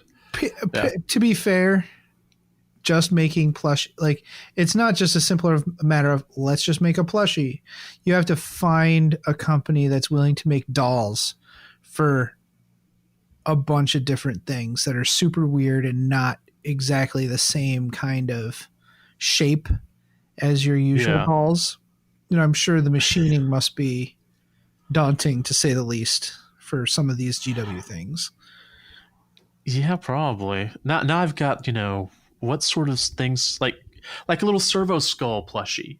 Yeah, perfect. You get a Watcher in the Dark plushie. Oh, that would be fun. I would actually I'd put both of those on my desk. Yeah. I'm not sure if I would want like a naked, like, baby angel. That would be weird. No, I'm pretty sure I don't want that. I don't want to. I don't think anybody wants that. But like in the Age of Sigmar too, like the little fish from the Sea Elves range, the little Griffhounds have a Griffhound buddy. Oh, yeah. Right? Yeah. See, we may have just stumbled on a gold mine for G-dubs. Clearly, and then you fight him. You can actually have your Griffhound fight against your friend's servo skull in a what if scenario. Yeah. Wow, this is hilarious. I'm sure right now our listeners are trying to figure out if we're being completely serious or if we've totally lost our minds. They can have a promotion. Yes. They could have a promotion whenever a new codex releases, like a special plushie that you can get. And if you bring your plushie in, your leveled up plushie, and if you defeat the store manager in a plushie battle game, you get a free, like, plushie from the new set. Like a promotional plushie, but you have to beat the store manager. Yeah. Well, I mean, I know a few of the managers. I don't know if I know some of the traffic that comes through. They may not have time. Well, you could do them like Pokemon gyms, right? So, like, you could bring, say you have a Chaos plushie, like a Nurgling. You bring it to the store. And you challenge somebody. Maybe somebody has an Imperium one, like a servo skull. You got your Nurgling. I'm like, I challenge your stupid servo skull to a battle, and if you beat them, then Chaos ticks up for that Warhammer store. So, like, there'll be Chaos. There'll be like a sliding scale for each faction, and some factions may control that Warhammer store based on how many mini pet battles they've won. Man, the San Antonio store would go crazy then. Wouldn't it be awesome? That's one of the really busy ones. Yeah, that's awesome. I'm basically stealing the idea of Pokemon Go, but it's whatever. It's fine. I wouldn't know. All right. What's your wild card, Jason? My wild card is Squats in Space. Yeah, there we go. That'd be kind of cool to, actually have that faction. I mean, seriously, we already kind of have it in Sigmar, but it'd be nice if they were actually ported over. Yeah, Brian wants Squats real bad. Yeah, actually, my real want, the one I really, really want, the Squats in Space is kind of, I think it should be there. I really want the Return of the Legion of the Damned. Yeah. But that's, my first army, I had a whole bunch of them in there. I've always loved that lore. Mm-hmm. I realize they're still in Legends, whatever, but, it's... Who's to say the things that are in Legends won't start trickling back in? It just means... You mean like the chaplain on bike? Yeah, it just kind of... There's no immediate plans for these things, so... Right. They have to throw in Legends, yeah. Well, it's like the Chaplain the bike is in Legends, but then they just brought out another The model, Primaris which Chaplain is sold on out. bike, I've been trying to get it. Yep. So Exactly. that'd be nice. So, all right. So in 2021, and this is there's some fun questions. Will you build a new army? No. Adam. I mean, what? Oh man, I've got to go through and beep that. So I was really playing with the idea of starting a Space Marines army. And I even put some on my Christmas list. And nobody got me Space Marines for Christmas. And as the season was dragging, I'm like, I really hope nobody buys me any of that. Darn it, I did it again. Sorry. I really hope nobody buys me any of that. And nobody did. I'm really glad because I really don't want to start a new army. I have so new models to paint, right? I literally only have Grombrindal, the one for he's a Tech Priest Grombrindal, and the Fortress of Redemption. That's it. Mm-hmm. And I don't even have any plans on painting that Fortress of Redemption anytime soon. I guess the 3 goblins, but I'm going to have those finished by January. So, but what I do have is about like it says 4,300 points. I think this is old points. So I think I have about 5,000 points worth of orcs to repaint into the new scheme. So I think I'm going to do that instead. I'm not going to start a new army. I gotta tap the brakes on new armies. I do it too much, and it kind of starts burning me out. So with me, I doubt I will build a new army. Something will have to come up. I mean, I've got a lot of stuff built for a lot of different armies that I was doing for Kill Team and whatnot. I'm going to be pushing more towards painting stuff I've already built, like the orcs or the Admech or Sisters of Battle minis that I have. So that's my focus. Unless they bring back a Legion of the Damned army, then I'm damned, I guess. I don't know. Yes. You're beat in the F zone. So I guess that then brings us to expanding an old army. Yeah. Which, what are you thinking about doing? Yes. I mean, wait, did I have to beat that? Okay, go ahead. So yeah. Again, I'm going to repaint the orcs, but I'm also going to expand them. I have literally 1 Death Dread in my army. Really? 26,000 points, and there's a Death Dread in my army. So I plan on expanding my Dreadwing, and really, I plan on buying a few Death Dreads and a few other, like a few war suits and maybe some Tau battle suits. I'm going to be able to get a bunch of walkers and vehicles and stuff and do a proper Dread Mob wing of my army. Big Mech Dreadnoughts needs to get his act together and start building these things. Yeah. So that's what I'm definitely going to do that. That's the thing I'm definitely going to do. Start buying models 3 at a time, because I'm going to be mix matching parts. But I've got so many spare pieces, like bits, that this project, should create some really interesting models. Let's put it I've basically been building up to this moment, Jason, and I think I'm ready. All right. Mm-hmm. I'm ready for it too. All right. You? Me. I'm just going to continue working my Thousand Suns and Tzeentch demons. Although when I wrote these notes, I hadn't gone through and done a quote unquote audit. Like, what do I actually have? And I don't have that much to paint left on on my demons. Most of them are the ones I'm using for Crusade are done. I just have to, just a couple of new characters or, one model that I have to, put together. Mm-hmm. So I guess I'm going to try and get more paint on other armies.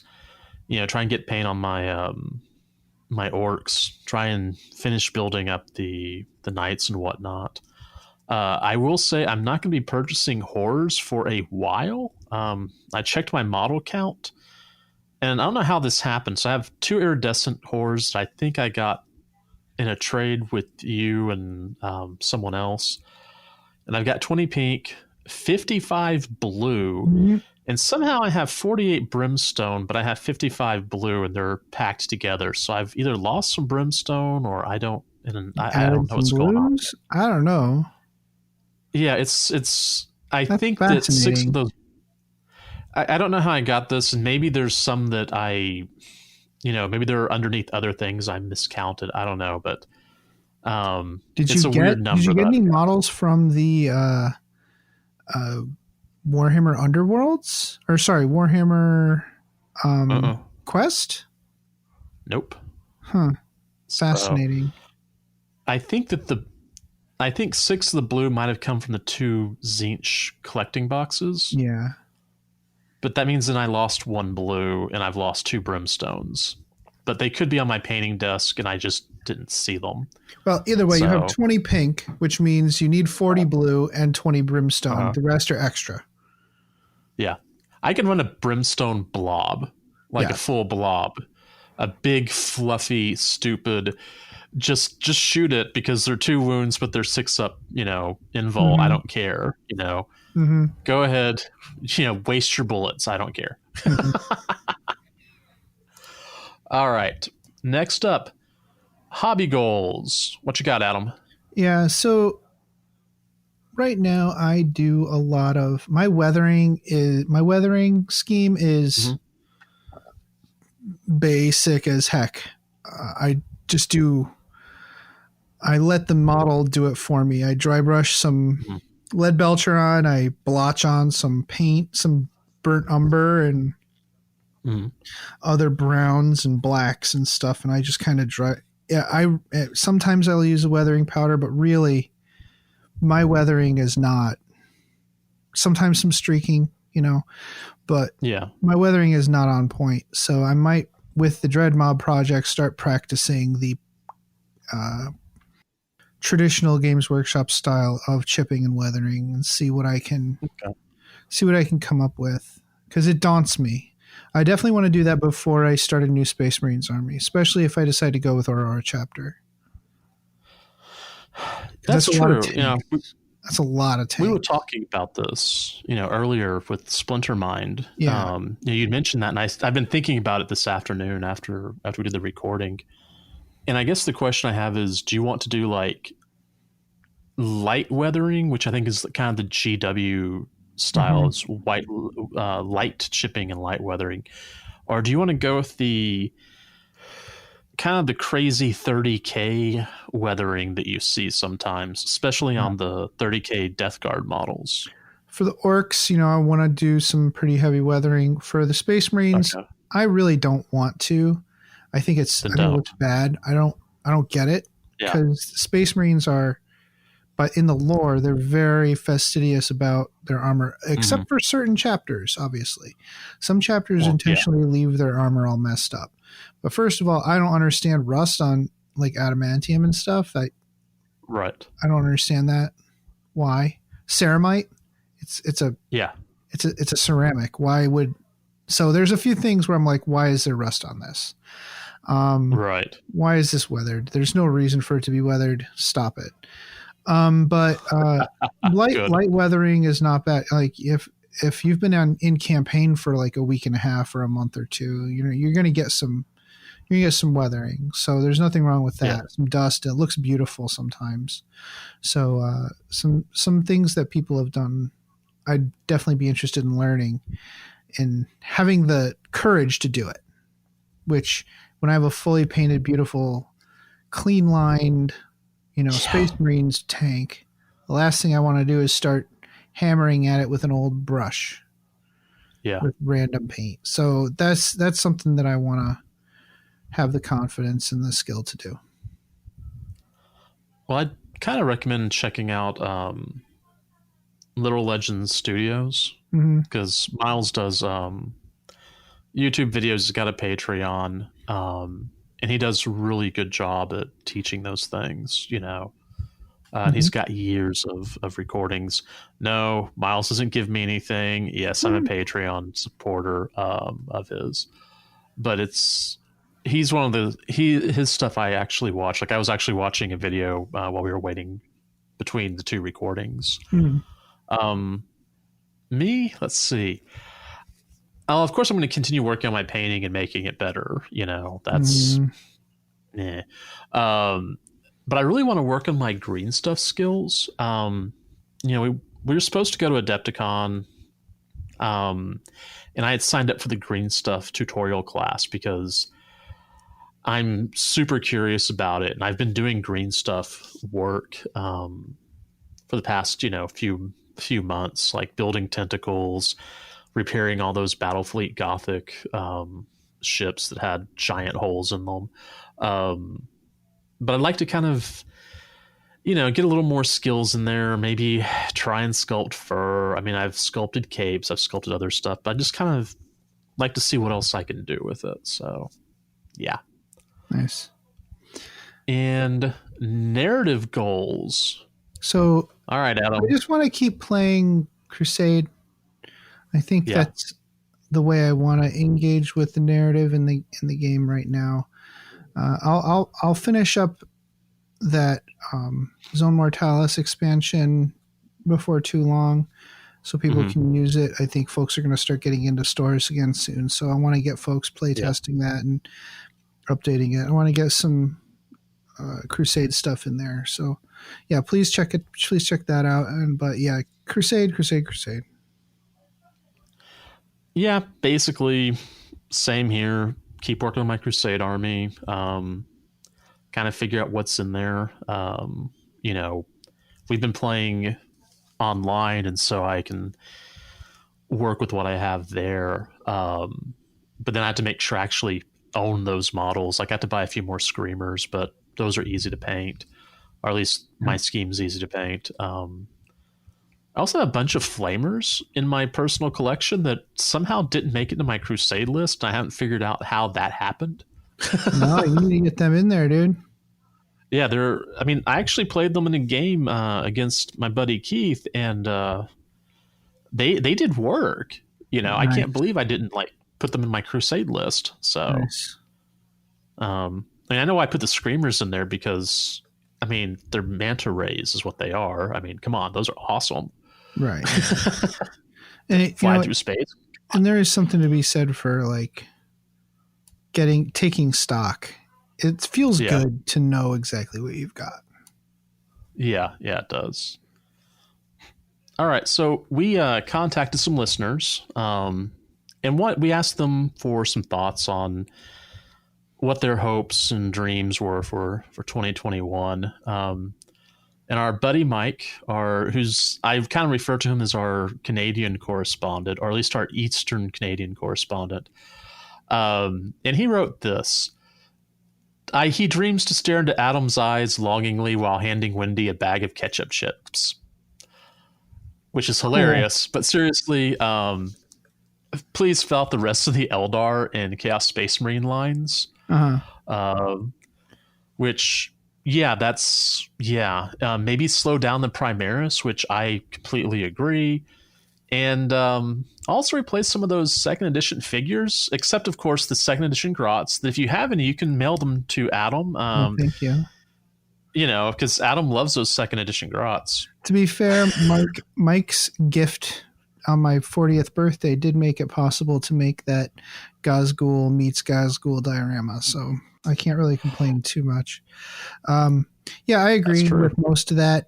I don't really want to see the Space Marines slow down. I just want to see other things speed up. I want the holes to be filled. I would like for more jump pack stuff for Primaris, but other than that, I agree with all that. On the jump pack stuff, I can see that. I I've got a jump pack list. What am I talking about from 7th edition? I mean, So- and I haven't played it because Ben Dake says, I hope that the world becomes a safer place for human interaction in 2021 so that we can play more games in person. Yes. For me specifically, I'd really like to see a model line centered around Emperor's Children of Chaos. Also, yes. As well as Chaos Space Marines Codex. Yes. The way GW handled both the Death Guard and Thousand Suns model lines leads me to believe that if they commit to making Emperor's Children, they will be fantastic models that I can dissect for kit bashes in my own Black Legion army. Yeah. If they do an Emperor's Children army, I think it'll be as distinctive as the Thousand Suns and Death Guard stuff. I'm looking forward to seeing that if that happens. Me too, because Thousand Suns was like that was the first codex to come out. They came out in 7th ed or beginning of 8th, and then Death Guard, or they came out around the same time. I don't remember. And I've been really happy with both codexes. So if they decide, hey man, it's time for Emperor's Children, or Alpha Legion, or Khorne. I mean, I'm not even sure what to say about Khorne. I mean, those would all be, really, really cool. So, our next up is one of my buddies, Da. This is in all caps. Update the Craft Worlds model line. His caps, not mine. Da is an Eldar player and has been an Eldar player for maybe since 3rd edition.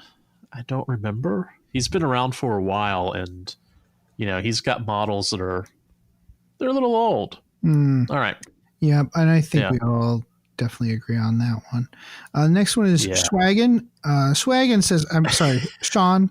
Sean says, while I don't play them, I think I'd like to see the Tau story move forward a bit to match the timeline. I can't disagree with that at all. If they keep pace with their technological evolution, they would have transporter tech and Dyson worlds just around the time the Silent King comes by for a sandwich. Secret silent sandwich. Imagine if their story developed a full-blown caste rift. Ooh. Yes, like fighting amongst themselves. I want to see guard sprues updated with some slightly feminine torsos and heads, maybe even an upgrade pack akin to Victoria Miniatures mix and match rank and file. Yeah, can't disagree with that. Some more representation in the guard line would be fan-freaking-tastic. I would love that. I will say that I do like the Victoria Miniature stuff, but it's so good. It's super. The Victoria Miniature stuff is super kind of heroic scale, which I think CW is slowly moving away from. The feet and hands are still kind of biggish, but they're slowly edging away from heroic scale. Yeah, from what I can tell. All right, next up, so we have a page and a half. No, wait, almost a full page from one of my locals, from Keith, who basically wrote kind of a small novel here. So we're going to break it up. So Keith's hopes. He hopes they continue the 2 codex release schedule following the Death Guard Drukhari codexes, which I think that's not going to happen just because of production, but he finds it to be beneficial to get through the factions faster that way so that everyone's updated near to the start of 9th. Another hope is the release of new models for every faction, not a line overhaul, but just new minis for all factions from HQs to new units. He would like to see a new limited edition Chaos Space Marines Codex. I think we're seeing a theme here, like the 2.0 8th Space Marine Codex limited edition with all the little trinkets and junk. And finally, he hopes to see a new specialist game to come out soon, like Battlefleet Gothic, but that seems to be a lot of people's hopes too. So we're actually doing Battlefleet Gothic, and so it's something he and I have been talking about. So, Yep. He his dreams. See, you got dreams. Overhauled Aspect Warrior line. It's funny how many people have said have mentioned that. Yeah, but it's not just aspect warriors either, though. It's much of the line needs an update. Yeah. Strong orc release with new minis, same as Necrons. I think orcs are in a little bit better shape than Eldar, though. Big character release, size of Primarch models, they did with Thraka. Yep, I think that's happening. That's more of a prediction than a dream, buddy. I think we'll see more of that happening. Final 2 dreams are more Train and more Forge World big boys. I can't disagree with any of that. He's got some predictions too. Big Tyranid campaign book series with much larger fleets, with new bioforms and abilities. That sounds awesome. I hope you're right. Kind of like how the Return of the Silent King brought extra, more flavor for the Necrons and more variety in the ability to create your own faction, your own sub-faction. He predicts that we'll see a price change because the changing economics caused by the virus and recent events. You're probably right. Games Workshop did point out that they are not changing their prices based on tariffs to Europe, which is nice. That is nice, yeah. Predict a lot of wines, but that's a given. Well, clearly. I mean, there's always going to be a variety of wines for us to enjoy out there. Well, I love our community, and sometimes I want to strangle our community at the same time. So, sure. Yeah. And then Mark from NGC 40K, a new Falcon model for Eldar, which I hear that thing doesn't go together very well. That's an old kit. Yeah, that's a really old kit. Hit the brakes on the Primaris, or maybe tap the brakes. And he doesn't think salsa tastes best until after it sits in the fridge for 24 hours. You got to let those flavors soak in the lime juice, as it were. So, okay. Or you could let it sit there in its own salts for a month and a half, and then it's even better. Oh, So I just wanted to point out that there's also a sweet, if you're looking for a fun way to complete your hobby progress for 2021, they did put a hobby bingo card in White Dwarf 459 at the very end that you can photocopy and start working on it. Yeah, and you get points for doing rows and diagonals and coveralls and stuff. I think it seems really fun. I definitely want it. I might just do it just for funsies. Maybe that's what we'll do in 2021 as part of do the bingo card. Forge. Let's do it. Yeah, that'll be fun. We can post our bingo cards on the Facebook page and just have fun with it. Yeah. All right. Cool. All right. Well, let's see. Then let's go ahead and take a short break, and we'll come back to close the show.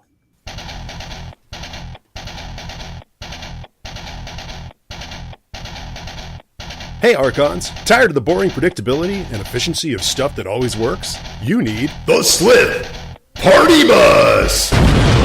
Got an extra 473 points that you can't find a solid use for? You need the Slith Party Bus! You could spend 420 points on 3 reliable Lance Ravagers pumping out 9 Dark Lance shots per turn that'll only give up 3 victory points, or you can drop 473 points on 2 Archons, 8 Slith, and a Raider for 11 victory points. You need the Slith Party Bus! The classic Slith Party Bus. Still awesome. Party Bus! Still hilarious. Party Bus! It's the Slith Party Bus! If you love the Slith Party Bus, you'll want to check out our other exciting products. We have the Rack Wiffle Ball Bat, the Trueborn, and the Blood Bride. Trueborn and Blood Bride models no longer available. The classic Slith Party Bus, still awesome, still hilarious. It's the Slith Party Bus!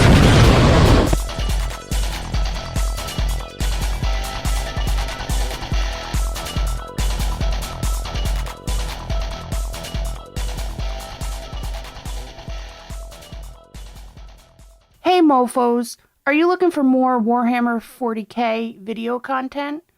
Well, the Scarred Cast posts regular battle reports as well as tactics and strategy videos. Be sure to check out all the cool hobby content for the avid tabletop wargamer. That's Scarred Cast, Skared on YouTube. Thanks, guys. Thanks for hanging out with us for another year. Looking forward to the next one. Really looking forward, like super duper looking forward to the next year. 2021 is going to be great. It's going to be wonderful. It's going to be fantastic. I know I won't see you at Adepticon, but yeah, I don't know. I have high hopes for Nova. Maybe not. I don't know. Yeah, probably not. Maybe we'll see. Either way, I'm going to have. I currently have 3 weeks of vacation time. I never have 3 weeks of vacation time. I know. I was thinking about that. Yeah. Yeah. So if you don't visit me, maybe I'll visit you. I don't know, but we need to do something later this year. Yeah. Yeah. Well, I mean, very soon I'll be not cleared to travel, but at least it'll be less dangerous for me. Right. You know, just a little bit longer. It to be safe for everyone. Hold out as long as you can, everybody, and we'll get through this together. Next episode, we're going to be talking about Blood Angels on Crusade. I hope to have a guest, and we'll delve into the changes of the lore in that codex, and also talk about the Crusade content therein. But until then, play the game the way you want to. Off 2020. Get the out of here. Cool. I'll make sure to remember to beep that. We'd love it if you could give us a positive rating and review on iTunes. If you'd like to keep in contact with us, you can follow us on Facebook or Twitter by searching for Masters of the Forge. And you can follow our hobby progress on Instagram with the hashtag Masters of the Forge.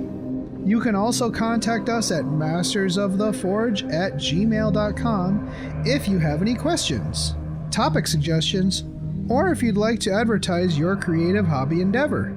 Thanks again for listening. The music used in this podcast was made by Parad of the duo Sublevel 3.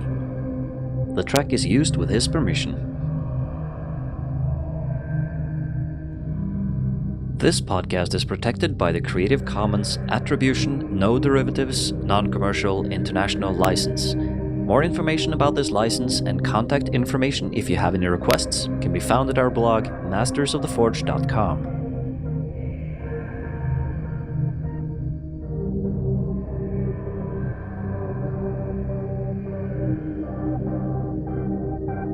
It's such a good feeling to play games your way. It's such a happy feeling 40K'ing away.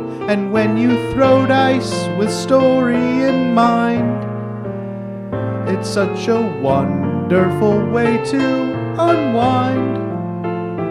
It's a good feeling, a very good feeling, the feeling you know that we'll be back when the fortnight's new, and we'll have new ideas for you, and you'll have things you'll want to talk about. We will too.